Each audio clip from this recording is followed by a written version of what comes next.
आप लोगों ने बेटी बचाओ बेटी पढ़ाओ योजना के बारे में सुना होगा।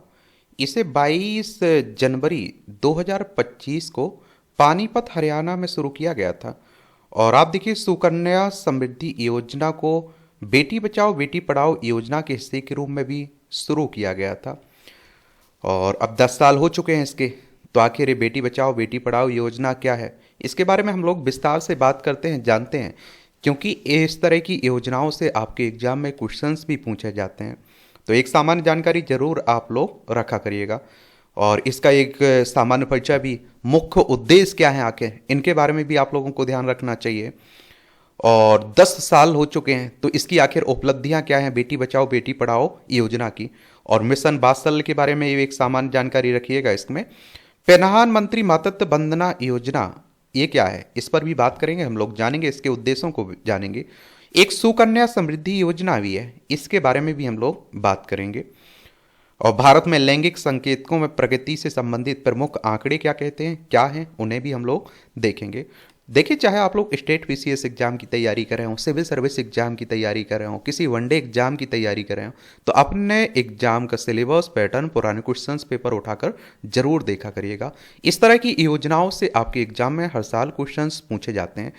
बेटी पढ़ाओ बेटी बचाओ योजना एक केंद्र प्रायोजित योजना के है, जिसे घटते बाल लिंगानुपात को संबोधित करने, लैंगिक पक्षपातपूर्ण लैंगिक चयनात्मक उन्मूलन को रोकने, बालिकाओं के अस्तित्व और संरक्षण और शिक्षा को बढ़ावा देने के लिए शुरू किया गया था। इसके उद्देश्य की बात करें तो जन्म के समय लिंगानुपात में प्रति वर्ष 2 अंकों का सुधार करना, 95% या उससे अधिक की सतत संस्थागत पेशा दर हासिल करना, प्रथम तिमाही में पेशोपूर्व देखभाल पंजीकरण और माध्यमिक शिक्षा नामांकन का प्रतिशत 1% बढ़ाया जाएगा।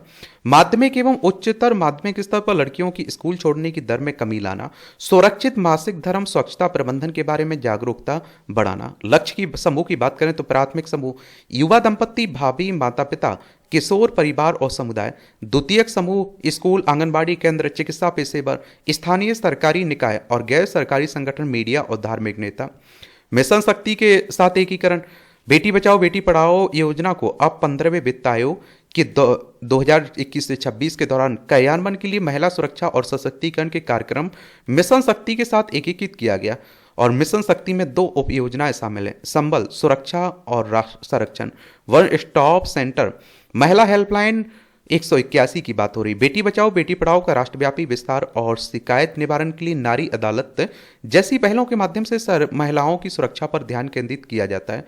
सामर्थ्य सशक्तिकरण, सत्ती सदनों राहत और पुनर्वास गृह, सखी निवास, कामकाजी महिलाओं के लिए सुरक्षित आवास, पालना क्रेच सुविधाएं के माध्यम से महिलाओं को सशक्त बनाना। प्रधानमंत्री मातृ वंदना योजना अब दूसरी संतान यदि वह लड़की हो के लिए सहायता प्रदान करती है, जिसमें मातृ स्वास्थ्य को बढ़ावा मिलता है। संकल्प तो HEW महिला सशक्तिकरण महिलाओं के लिए केंद्रीय और राज्य योजनाओं तक पहुंच के लिए जिला स्तरीय एकल खिड़की तंत्र के रूप में कार्य करता है। वित्त पोषण की बात करें तो बेटी बचाओ बेटी पढ़ाओ एक केंद्र प्रायोजित योजना है, जो मिशन शक्ति की संबल उप योजना के तहत देश के सभी जिलों में केंद्र सरकार द्वारा 100% वित्त पोषित है। जिला स्तर पर वित्तीय सहायता SRV के अनुसार वितरित की जाती है, जिसमें 40 लाख रुपए, 30 लाख रुपए और आप देखते हैं कि तथा 20 लाख रुपए आवंटित किए जाते हैं। इसमें प्रमुख हस्तक्षेप की बात करें तो आप देखिए यशस्विनी वाहिक अभियान जैसी जमीनी स्तर के अभियान जो महिला सशक्तिकरण का प्रतीक थे, तथा कन्या शिक्षा प्रवेश उत्सव जिसके तहत स्कूल ना जाने वाली 1 लाख से अधिक लड़कियों को पुनः नामांकित किया गया। कार्यबल भागीदारी कौशल को बढ़ावा देने वाले सम्मेलन और कार्यक्रम जैसे बेटियां बने कौशल। 10 वर्षों की अगर उपलब्धियों की बात करें तो आप देखिए SRV राष्ट्रीय SRV वित्त वर्ष 2014-15 में 918 से बढ़कर 2023-24 में आप देखें 930 हो गया। शिक्षा की बात करें तो माध्यमिक शिक्षा में लड़कियों का सकल नामांकन अनुपात वर्ष 2015-16 में आप देखते हैं 14-15 में 75.51 से बढ़कर 2023-24 में 78% हो गया। संस्थागत पेशों की बात करें तो संस्थागत पेशे वर्ष 2014-15 में 61 से बढ़कर 2023-24 में 97.3 3% हो गया। जागरूकता अभियान की बात करें अगर हम लोग, सेल्फी विद डॉटर्स और बेटी जन्मोत्सव जैसे राष्ट्रव्यापी अभियानों के माध्यम से बालिकाओं के महत्व को दर्शाया गया है। आर्थिक सशक्तिकरण, तो कौशल विकास मंत्रालय के साथ सहयोग से लड़कियों और महिलाओं के लिए कौशल विकास और आर्थिक भागीदारी को बढ़ावा मिला। मिशन वात्सल इसका उद्देश्य सतत विकास लक्ष्यों के अनुरूप बाल संरक्षण और विकास करना है। यह बाल अधिकारों और जागरूकता के समर्थन पर जोर देता है, साथ ही किशोर न्याय प्रणाली को मजबूत बनाता है ताकि यह सुनिश्चित किया जा सके कि कोई भी बच्चा पीछे ना छूटे। इसे शुरू में एकीकृत बाल सर्वेक्षण संरक्षण योजना के नाम से जाना जाता था। उप योजना की बात करें तो महिला एवं बाल विकास मंत्रालय के अंतर्गत 3 योजनाएं क्रियान्वित की जा रही हैं। देखभाल और संरक्षण की आवश्यकता वाले बच्चों तथा कानून से संघर्ष बच्चों के लिए किशोर न्याय कार्यक्रम, सड़क पर रहने वाले बच्चों के लिए एकीकृत कार्यक्रम, बच्चों के लिए गृह शिशु गृह सहायता योजना। ये एकीकृत बाल संरक्षण योजना के अंतर्गत समेकन 2009 से 2010 उपरोक्त 3 योजनाओं को आईसीपीएस में विलय कर दिया गया तथा महिला एवं बाल विकास मंत्रालय द्वारा उनका प्रबंधन किया गया है। वर्ष 2017 में आप देखिए आईसीपीएस का नाम बदलकर बाल संरक्षण सेवा योजना कर दिया गया। सीपीएस को वित्त वर्ष 2021-22 में मिशन वात्सल में एकीकृत कर दिया गया है। अब बात आती है प्रधानमंत्री मातृ वंदना योजना, तो PMMVY, ये आप देखिए महिला एवं बाल विकास मंत्रालय द्वारा शुरू की गई एक मातृत्व लाभ योजना है।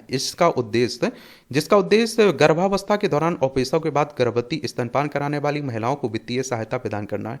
इसके मुख्य उद्देश्य की बात करें तो वेतन हानि की भरपाई, महिलाओं को वेतन हानि के लिए आंशिक मुआवजा प्रदान करना ताकि वे गर्भावस्था के दौरान और प्रसव के बाद पर्याप्त आराम कर सकें।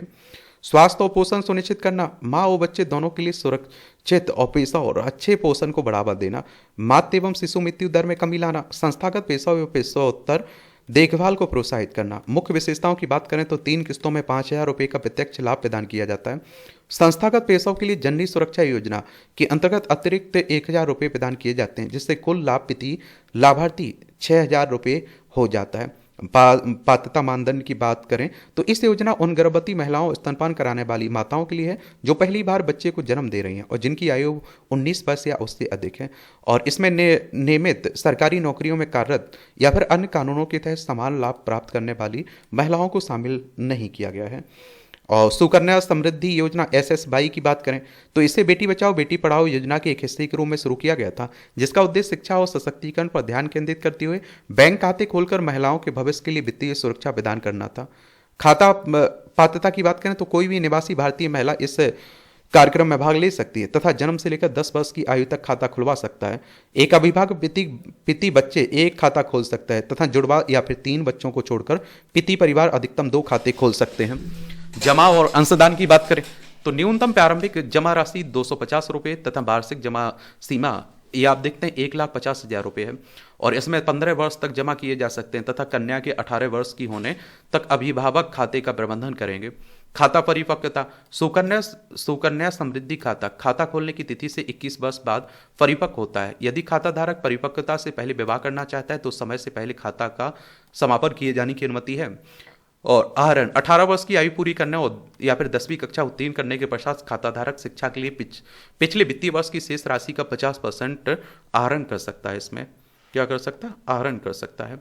और खाते का समय पूर्व समापन, तो ये आप देखेंगे इसमें कि आप देखें खाता धारक की मृत्यु या गंभीर बीमारी या अभिभावक की मृत्यु जैसे अनुकंपा कारणों के मामले में खाते को समय पूर्व बंद किया जा सकता है।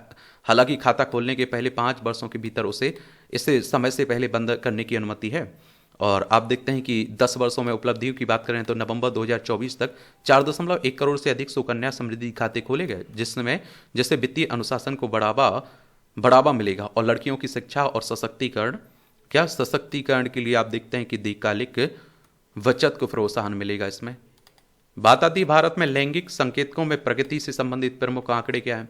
जन्म के समय लिंग अनुपात, पितृदर्श पंजीकरण प्रणाली के अनुसार 2014 से 2016 की अवधि में जन्म के समय लिंगानुपात पिति 1000 पुरुषों पर 898 महिलाएं था, जो वर्ष 2018-19-20 में बढ़कर 907 हो गया। राष्ट्रीय परिवार स्वास्थ्य सर्वेक्षण 5 में इसके अनुसार जन्म के समय लिंगानुपात में 919 2015-16 से 2019-21 में 929 की वृद्धि दर्ज की गई। शैक्षणिक लैंगिक अंतराल 2015-16 में उच्च शिक्षा में महिलाओं का सकल नामांकन अनुपात 23.5% था, जो पुरुषों की तुलना में 1.9% कम था। हालांकि AISHE 2021-22 के अनुसार वर्तमान में महिलाओं का GER पुरुषों की अपेक्षा 0.2% अधिक है। माध्यमिक और उच्चतर, ये आप देखते हैं कि उच्चतर माध्यमिक शिक्षा स्तर पर वर्ष 2015-16 के बाद से महिला नामांकन पुरुष नामांकन से अधिक अथवा एक समान हो गया है। मातृत्व आप देखते हैं कि एवं शिशु मृत्यु दर, मातृ मृत्यु दर घटकर प्रति लाख जीवित जन्मों पर 97 हो गई, जबकि शिशु मृत्यु दर घटकर प्रति 1000 जीवित जन्मों में 28 हो गई है। संस्थागत प्रस्ताव की बात करें तो देश भर में संस्थागत प्रस्ताव लगभग 100% हो चुका है। तो इतनी जानकारी जरूर रखिएगा, अगर क्वेश्चंस पूछा जाएगा तो आप लोग उसका जवाब भी दे पाएंगे। धन्यवाद।